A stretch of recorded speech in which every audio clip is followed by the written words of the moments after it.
Olá, está no ar mais um episódio do Vox, o podcast do Ministério Público de Minas Gerais. Este mês, a Lei Orgânica Nacional do Ministério Público completa 30 anos.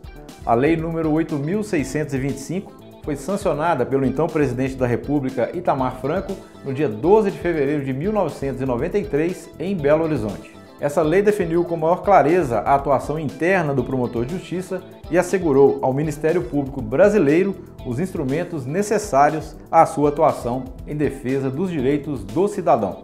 Para falar sobre esse tema e outros assuntos, como a importância do Ministério Público na defesa da democracia, nós recebemos aqui no estúdio o Procurador de Justiça aposentado Castelar Guimarães Filho e o Procurador de Justiça aposentado Joaquim Cabral Neto. Sejam muito bem-vindos ao Vox e obrigado pela participação.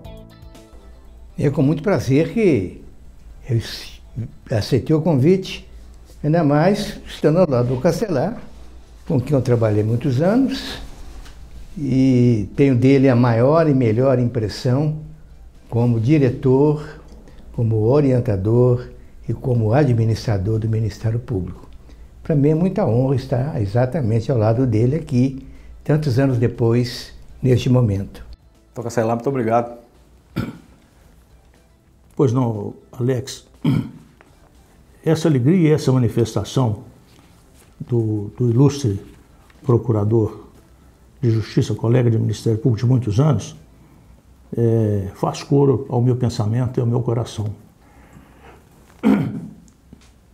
É muito importante a nossa presença aqui, uma alegria incontida compartilhar desses momentos festivos que o Ministério Público dá início agora e que vai redundar na comemoração dos 30 anos da assinatura da Lei 8.625. Ao abraçá-lo, eu estendo os meus cumprimentos e a minha manifestação de apreço a todos os integrantes da assessoria de comunicação. E vejo com muita alegria, que a manifestação constante do Dr. Jarbas, ao longo dos últimos meses, quando disputou a eleição para a lista, mais uma vez, para que fique à frente do Ministério Público, ele trouxe um slogan que a comprovação está aqui hoje. O Ministério Público não pode parar. E isso vem acontecendo ao longo dos anos. O trabalho que nós desempenhamos, participamos até com certa modéstia, né, Gabriel? É no sentido de construir o que está e concorrer para a construção do Ministério Público que está aqui hoje. Isso é um trabalho incontido de muitos e muitos colegas do Ministério Público brasileiro e que vai redundando hoje no Ministério Público que tem, só para citar esse exemplo, essa assessoria de comunicação. Né? Nós não teríamos condições de ter uma bola de cristal e imaginar que teríamos uma assessoria de comunicação de esporte. Então, a minha alegria e meu abraço a todos os integrantes da associação. Já entrando na questão da lei orgânica, a assinatura da lei em 93 ela ocorreu aqui em Belo Horizonte, né? No antigo Hotel Del Rey. Hoje o edifício é ocupado por algumas secretarias da prefeitura. E eu queria que o senhor contextualizasse esse 12 de fevereiro de 1993. O senhor, à época, era o Procurador-Geral de Justiça. Como é que foi receber aqui o então presidente Itamar Franco para que a Lei Orgânica Nacional fosse sancionada? Eu era o Procurador-Geral de Justiça do Estado e, por feliz coincidência, eu presidia pela terceira vez consecutiva, pelo terceiro mandato consecutivo, o Colégio de Procuradores Gerais de Justiça do país. E o governador Itamar Franco sempre foi uma pessoa muito benquista pelo Ministério Público, parceiro nosso, atencioso ao extremo nas reivindicações do Ministério Público. E eu fui até ele em Brasília e levei o pleito de que a lei estava próxima do momento da sanção e que gostaria muito de que ele, dentro da possibilidade dos afazeres do presidente da República, ele conseguisse um momento para estar em Belo Horizonte e sancionasse a lei aqui. Ele falou comigo que faria de bom grado, porque, além de tudo, a coincidência de eu presidir o Colégio de Procuradores Gerais justificaria muito a vinda dele aqui. E nós nos desdobramos, Cabral, Monteiro, eu e todos os parceiros daqui da associação e do Colégio de Procuradores, e trouxemos praticamente representação de todos os Ministérios Públicos Estaduais. E foi uma solenidade muito bonita e coroada com essa sanção da Lei 8.625. Dr. Cabral também participou da cerimônia, né? O senhor esteve lá no hotel e acompanhou o então presidente Itamar Franco sancionando essa... Sim, uma solenidade marcante, não só pela presença do presidente da República, ao lado do atual, então, Procurador-Geral de Minas Gerais, Castelar, e o do presidente da Confederação Nacional, que era do Rio Grande do Sul. Tanto que na foto que nós tiramos, o Castelar está exatamente ao lado do presidente da CONAMP daquela época. E foi o mundo jurídico se fez presente, a presença do Ministério Público foi muito marcante, e aqui, na verdade, aquela lei traçou o Ministério Público de hoje e continuou como tal até hoje. De forma que foi uma escolha muito feliz o convite do Castelar para que o Itamar viesse até aqui. Aliás, esta casa, através do seu departamento de História, onde eu trabalho mais, fizemos uma entrevista pessoal com o Itamar Franco. Me recordo que lá estávamos o Jarbas e eu. Fizemos uma entrevista, não sei onde anda essa entrevista, que ela é altamente histórica.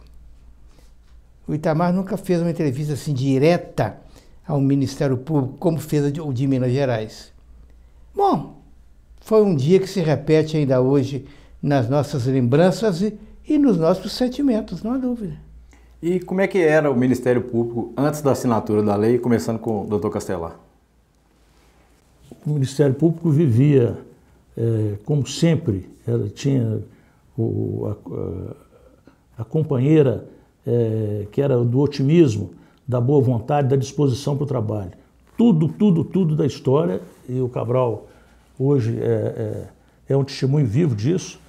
Toda a história do Ministério Público ela é recheada de dificuldades e de vitórias levadas pela vontade nossa de construir, e não conseguimos imaginar esse Ministério Público de hoje, mas de ter um Ministério Público que nos atendesse.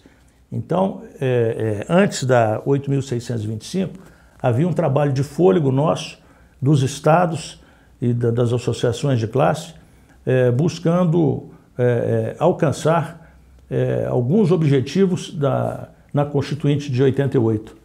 E esses objetivos alcançados depois vieram ser atendidos pela Lei 8.625. Então, naturalmente, mais uma vez, se constata, com o apontamento desses assuntos e dessas datas históricas, o coroamento de um trabalho sem um perfil definido, mas de todos nós. Era o Rio Grande do Sul sempre conosco, São Paulo sempre conosco, o Rio com um ruídozinho ou outro, porque tinha algumas reivindicações que não diziam respeito assim à maioria, né? Depois redundamos também em subscrever a Carta de Curitiba e fomos traçando os caminhos e fomos caminhando em frente, e hoje já temos aí os resultados que são fantásticos. E o exemplo muito bom é o Ministério Público de Minas Gerais.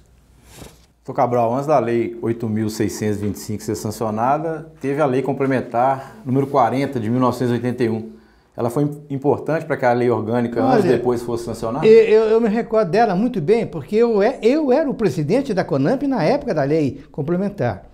E eu pedi uma entrevista com o ministro Petrônio Portela para que ele encaminhasse ao Congresso um anteprojeto que a Confederação Nacional havia preparado.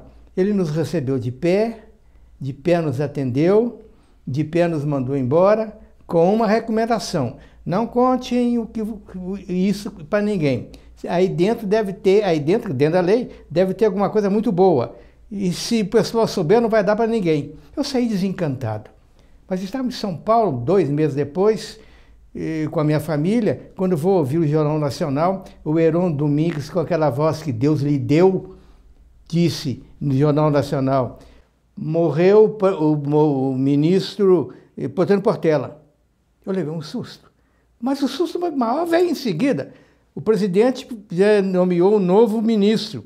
É o deputado federal por Minas Gerais, Ebrahim Abiakel. Aí a coisa acabou.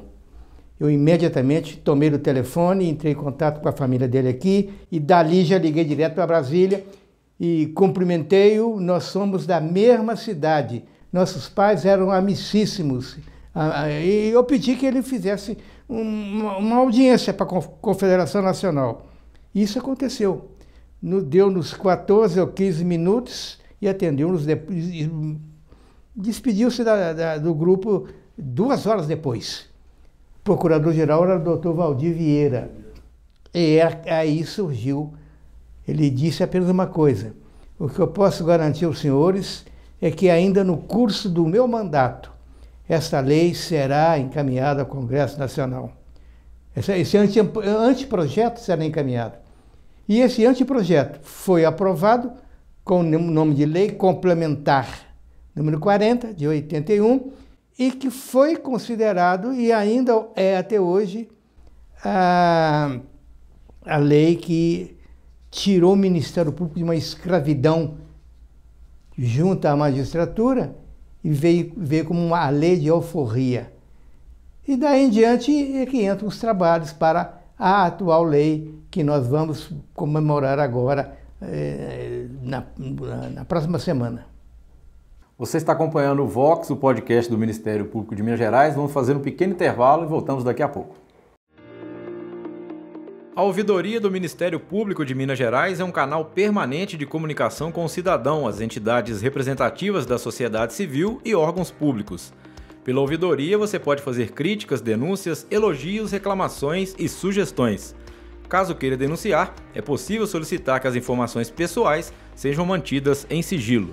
O contato pode ser feito pessoalmente em formulário próprio da ouvidoria, disponível no site do MPMG, pelos correios ou pelo telefone 127. A ouvidoria acompanha as providências adotadas e o cidadão também pode acessar as informações por meio de um número de protocolo. Ministério Público de Minas Gerais, em todo lugar, ao seu lado. Siga a gente nas redes sociais, procure por MPMG Oficial. Para mais informações, acesse mpmg.mp.br.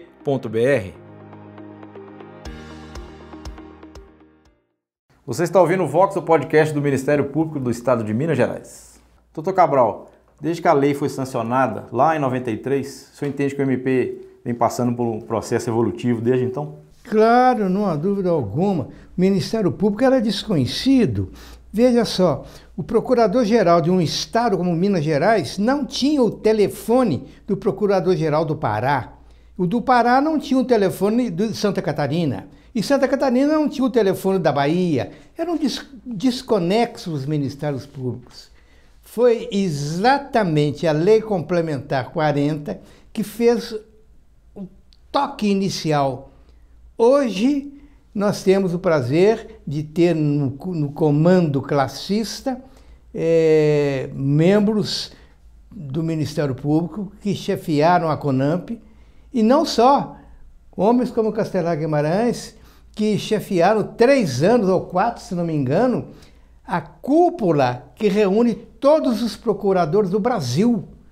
Então isso é graças à evolução do Ministério Público. Eu não tenho dúvida alguma de que, é claro, aperfeiçoamentos têm que existir sempre. Quer ver uma coisa? Ô Castelar, um detalhe que eu acho da lei atual que foi prejudicial para Minas Gerais. Tenho certeza que você vai concordar comigo. A nossa lei orgânica foi criada antes da lei orgânica nacional. Então, o que nós colocamos, um detalhe importante dentro da carreira, o procurador-geral era escolhido dentro da carreira pelos membros da instituição. Mas nós colocamos, será escolhido pelos membros da instituição que já tenham passado do estado probatório. Veio a lei federal e fez com que isso caísse, dizendo a eleição é por todos os membros, não abriu exceção. Então hoje um promotor entra na carreira, 2 dias depois tem eleição para procurador-geral e ele pode votar sem conhecer os candidatos. Isso, na minha visão, foi um atraso. E talvez porque o Ministério Público Federal não tinha esse problema. E como tal, não se levou para aqueles que estavam propondo essa disposição que abrisse uma exceção, como já havia em Minas Gerais. Só votam aqueles promotores que estejam confirmados na carreira. Não sei que você vai... Não sei se você vai concordar. Concordo plenamente, concordo plenamente. Esses cuidados, eu fiz uma observação agora há pouco com relação ao apoio dos outros estados, com relação ao texto nosso da Constituinte e tudo mais, e fiz uma ressalva, né?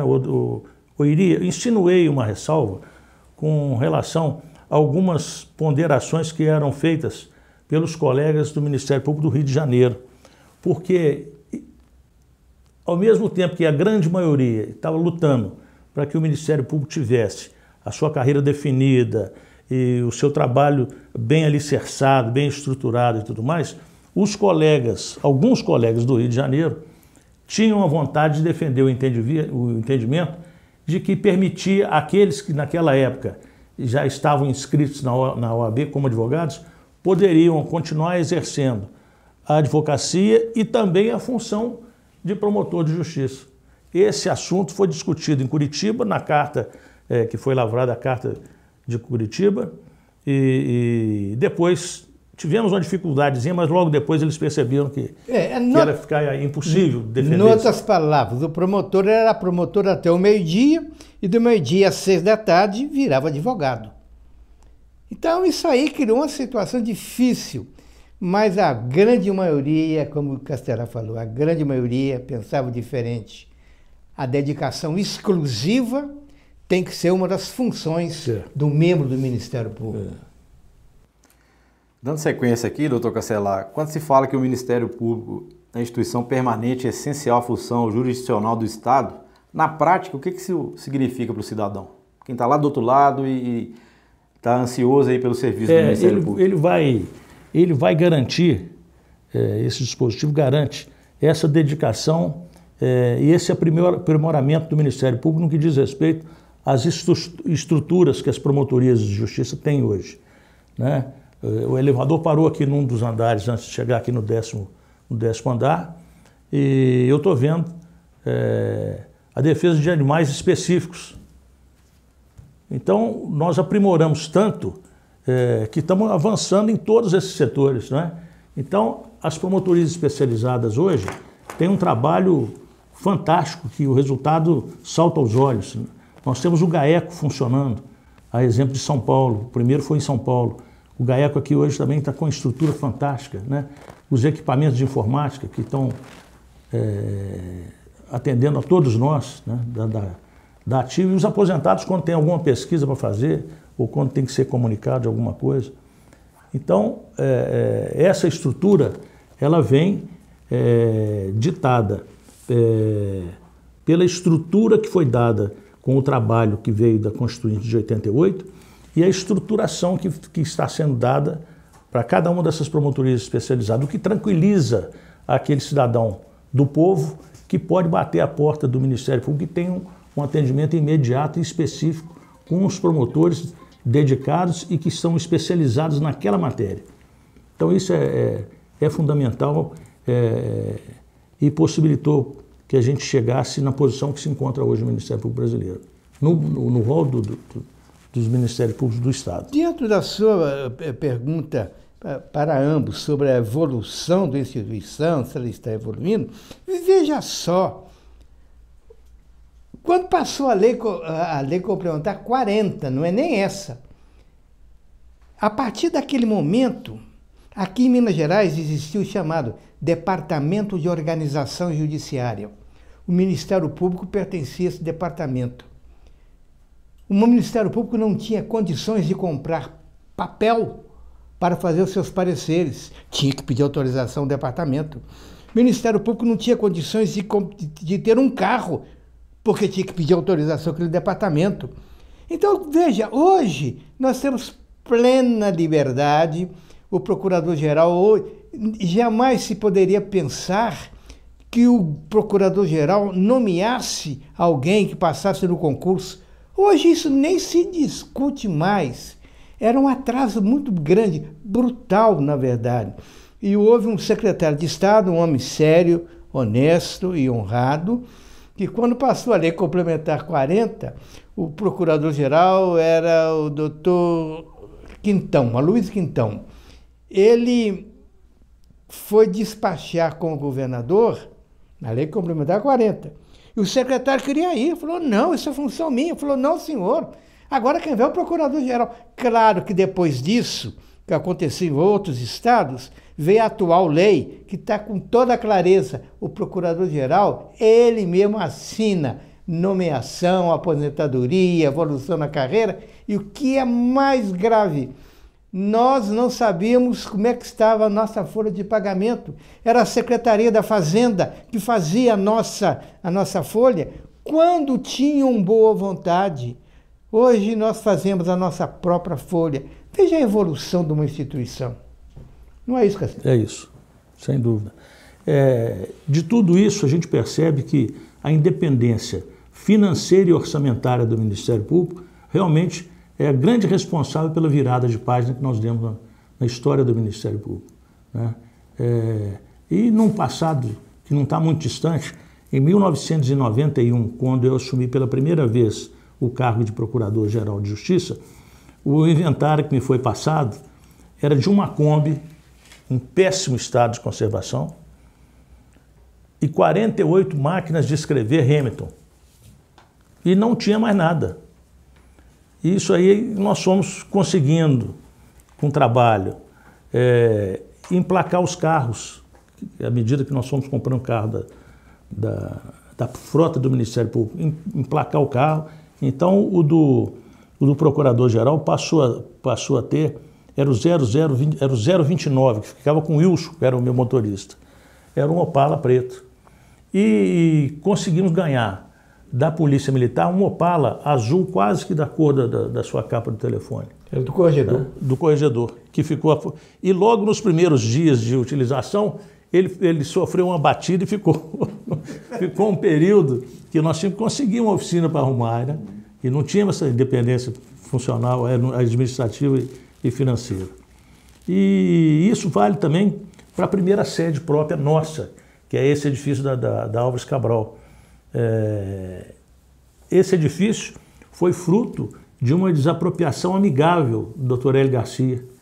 Ele tinha me prometido uma sede própria e no dia que sancionou a lei estadual nossa aqui na inauguração do prédio, o Procurador-Geral do Estado era o Kilder Gonçalves, que hoje é desembargador.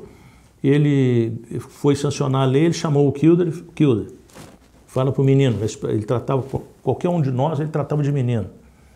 Fala para o menino, tem alguma coisa que ele está querendo que não está aqui? Ele falou, não, governador, está pronto. Aí sancionou a lei nossa, sabe? Então, tudo foi assim, para cada degrau, para cada vitória pequena ou grande, nós temos sempre uma história. E que demonstra que tinha, e que a gente conserva, tem ainda um grupo de trabalho fantástico. O Jabas tem uma equipe aí hoje também que merece o nosso aplauso, que é uma dedicação.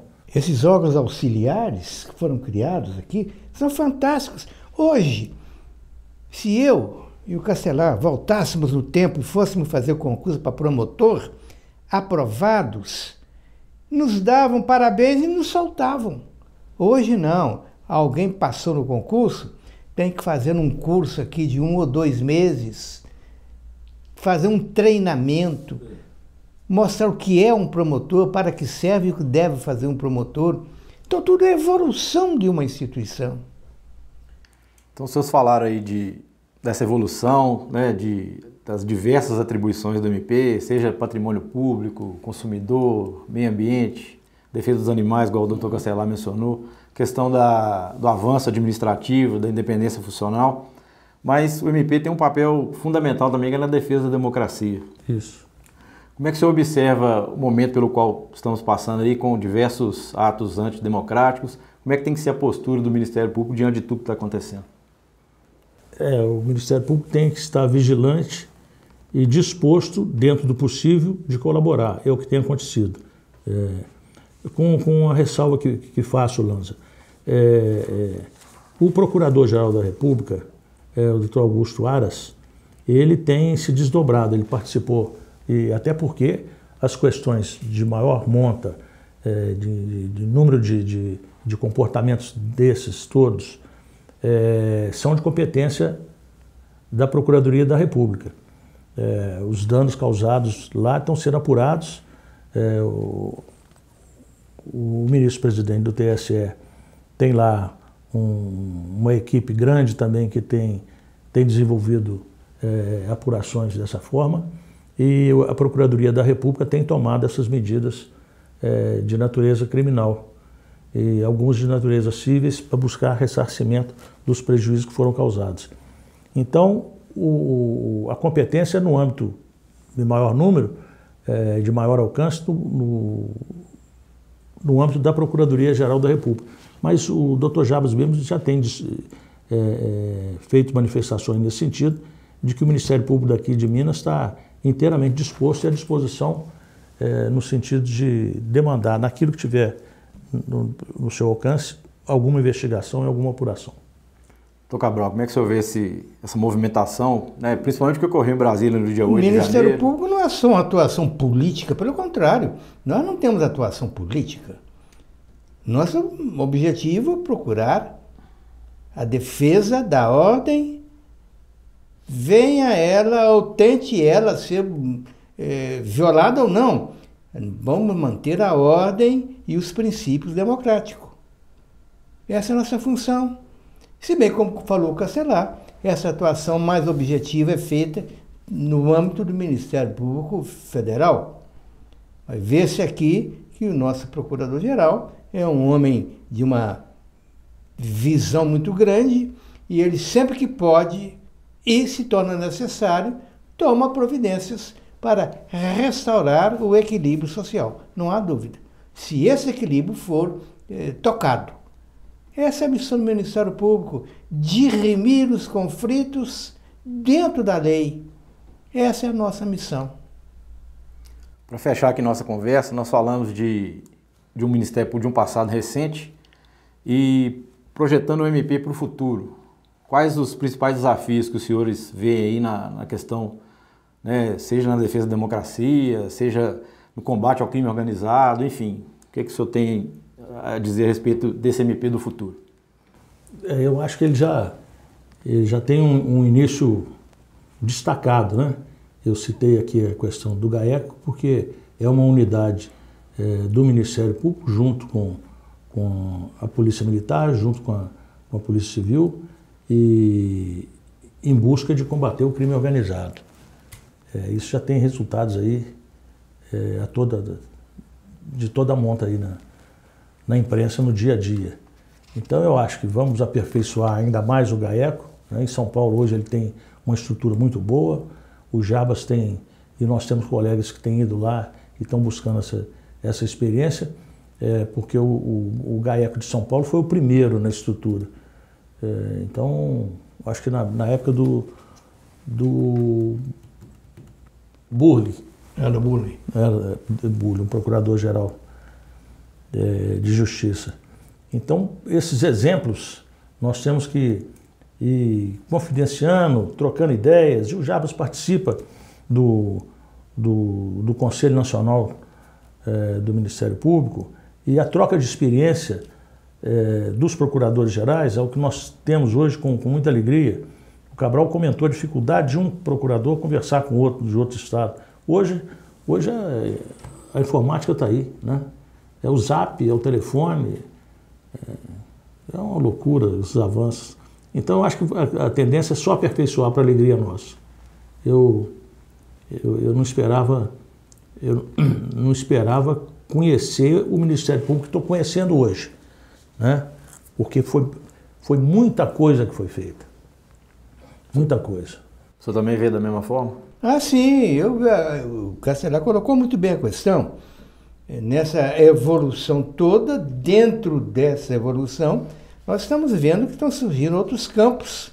E nós estamos nos firmando nesses campos, seja porque algum Ministério Público de outro estado já possa ter enfrentado a nova situação, ou nós nos reunimos, temos congressos regionais, setoriais, nacionais, em que as trocas de ideias sempre aparecem.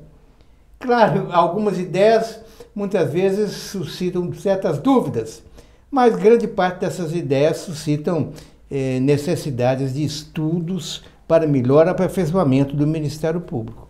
Não há dúvida alguma. Muito bem, nós conversamos aqui então com o Procurador de Justiça aposentado, Dr. Castelar Guimarães. Muito obrigado mais uma vez por ter aceitado o nosso convite. E também com o Procurador de Justiça aposentado, Dr. Joaquim Cabral. O Vox, o estúdio, né, da rádio, a TV, MP, estão aí sempre de portas abertas. A gente espera recebê-los aí novamente para mais um bate-papo. Muito obrigado. Ok. Agradecemos a gentileza dos convites. Estou certo que o Castelar também pensa da mesma maneira e que estamos prontos dentro daquilo que nós possamos fazer para ajudar aqui a administração do Ministério Público de hoje. Obrigado a você que esteve conosco e até o próximo episódio do Vox.